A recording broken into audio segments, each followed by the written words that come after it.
ബറാഅത്ത് രാവ് എന്ന് പറയുമ്പോൾ മഹാന്മാര് പറയുന്നു, ബറാഅത്ത് രാവ്, പെരുന്നാൾ രാവ്, ലൈലത്തുൽ ഖദറിന്റെ രാവ്, ജുമുഅയുടെ രാവ്, അതുപോലെ തന്നെ 2 പെരുന്നാൾ രാവ്, ഇങ്ങനെ 5 രാവുകളുണ്ട്. ഈ 5 രാവുകൾ കണ്ടിട്ടാണ് ബറാഅത്ത് രാവ്, 2 പെരുന്നാൾ, ചെറിയ പെരുന്നാൾ, ബലിപെരുന്നാൾ രാവ്, അതുപോലെ ലൈലത്തുൽ ഖദറിന്റെ രാവ്, ജുമുഅയുടെ രാവ്, ഈ 5 രാവുകൾ കണ്ടിട്ടാണ് മഹാനായ ഈസാ നബി അലൈഹി സ്വലാത്തു വസ്സലാം പോലും ദുആ ചെയ്തു പോയിട്ടുണ്ട്. എന്താ ദുആ എന്നത്?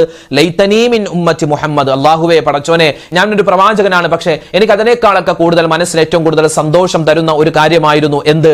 എനിക്ക് ഇനി വരുന്ന പ്രവാചകർ സ്വല്ലല്ലാഹു അലൈഹി വസല്ലമ തങ്ങളുടെ ഒരു ഉമ്മത്തിയായി മാറാൻ പറ്റിയിരുന്നെങ്കിൽ എത്രയോ നന്നായിരുന്നു. അപ്പൊ അങ്ങനെ ദുആരക്കൻ, ഈസാ നബി ആകുന്ന ഒരു പ്രവാചകൻ അങ്ങനെ ദുആരക്കണമെങ്കിൽ നമ്മുടെ ഈ സമുദായത്തിന് അല്ലാഹു തആല കൊടുക്കുന്ന വലിയ വലിയ പ്രതിഫലങ്ങൾ കണ്ടിട്ടാണ് മഹാനവറുകളൊക്കെ അങ്ങനെ ദുആ ചെയ്തത്. ഏത് വലിയ പ്രതിഫലങ്ങൾ, ഏത് വലിയ മഹത്വം! ഈ ബറാഅത്ത് രാവിനെ പോലെ, വെള്ളിയാഴ്ച രാവിനെ പോലെ സുന്ദരമായ വലിയ പ്രതിഫലങ്ങൾ കരസ്ഥമാക്കാൻ പറ്റുന്ന ഈ രാവുകളിൽ നമ്മൾ ഇബാദത്ത് കൊണ്ട് മുഖരിതമാക്കിയാൽ, പ്രത്യേകിച്ച് ഇനി വരുന്ന ബറാഅത്ത് രാവിലേക്ക് നമ്മൾ ഹയാത്താക്കി കഴിഞ്ഞാൽ വജബത്ത് ലഹുൽ ജന്ന എന്നാണ് നമുക്ക് മഹത്തുക്കൾ പഠിപ്പിച്ചു തന്നത്. അതായത് സ്വർഗം നിർബന്ധമായെന്നാണ്.